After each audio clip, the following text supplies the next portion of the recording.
Nature of matter, which is the point of concern here. Matter, we already know, it is anything that exists in nature which occupies some space and has some mass.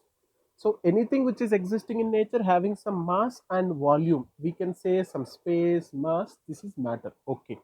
But the classification of matter is done based on two things, which is on one thing is on the physical properties or physical states.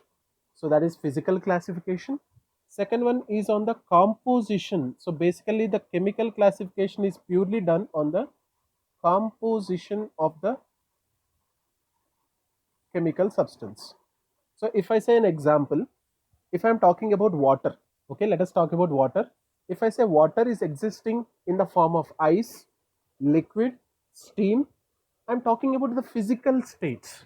I'm talking about the existence in three different physical forms, but there is no difference in its composition. Where if I use the word ice is termed as H2O, water is termed as H2O, steam is termed as H2O, there is no difference in the composition. The formula does not change. So now there is a two ways of classification of matter. Now whatever it might be, steam is H2O, whatever it might be, water is H2O, whatever it might be, liquid is H2O and ice is H2O. It does not have difference in the formula. It differs only in its physical properties is concerned, physical states is concerned, then those all comes under the physical classification. So now the physical classification, if I see the physical states, based on the physical states, the classification is done. Based on the physical states, if you take this into consideration, let us imagine this with the simple example. If I am taking, there are three physical states. What are the three physical states? If you assume in this way, the three physical states are taken into consideration. Let us take, this is the one physical state where you can see with the diagrammatical informations, I can show you the three differences in the physical state. A small difference in this particular one, you can see the difference. With the diagrammatical one, I'll try to show you the difference in this. You can see this is a completely high packing, we can say packing of the particles. Packing is high, strong packing of particles is there. So weakly packed or weakly packed to each other, or we can say free to move, free to move. So if you say strong packing is present, they are packed to each other very strongly, these are said to be solids.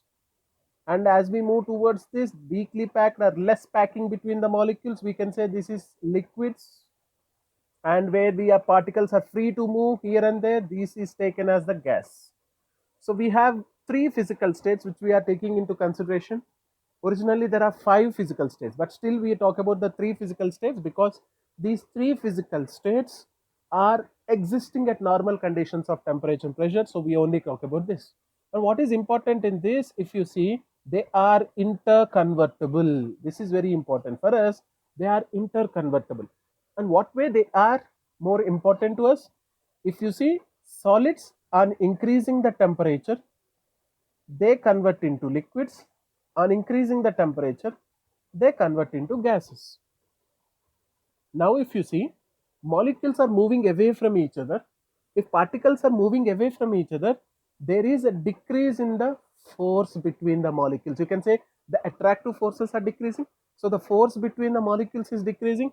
I can say moving from left to right, the pressure is decreasing. Moving from left to right, pressure is decreasing. So the molecules are having change in the physical state with increase in pressure, decrease, sorry, increase in temperature, decrease in the pressure.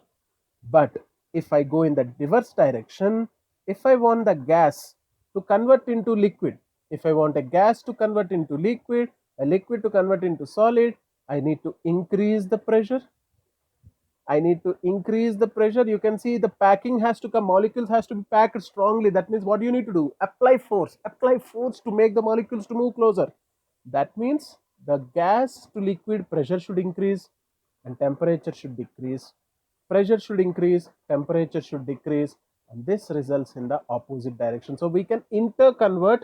There is a very important point about the pressure change and the temperature change in this particular one. Everyone has to understand That is very important point in this.